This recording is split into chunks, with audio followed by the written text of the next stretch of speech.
Tonight, Fox 13 uncovers new and disturbing information about a former Memphis police homicide detective. He retired after admitting to having a sexual relationship with the defendant in a murder trial. Official documents show that former Lieutenant Eric Kelly's relationship with the suspect included sex, drugs, and cash. Fox 13's Greg Coy spent nearly 4 hours reading the internal file today. And Greg, those are pretty explosive accusations, but you found it gets worse. According to the internal affairs file that I read, then Lieutenant Kelly is accused of helping this murder defendant get a job as a stripper. The file contains other allegations that are both jarring and sensational. In fact, one investigator wrote that the homicide detective's role is being the voice of a murder victim. Instead, Lieutenant Kelly began an unethical relationship with the suspect he arrested in the investigation. A picture of the internal affairs file against former Memphis Police Department Lieutenant Eric Kelly. There are more than 100 pages. According to the documents I read, former Lieutenant Eric Kelly made his sexual intentions known the first time he met the female murder defendant. The documents say Bridget Stafford was a high-ranking gang member. Stafford reportedly told investigators Kelly told her he wanted to have sex with her. And during an interrogation, then Sergeant Kelly asked Stafford if she was a stripper and a prostitute.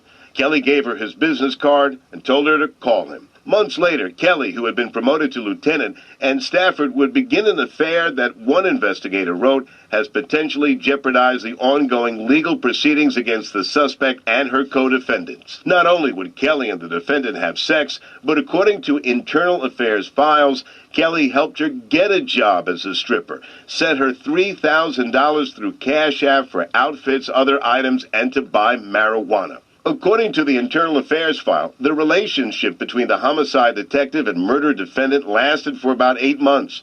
Stafford told investigators Kelly had 2 different houses.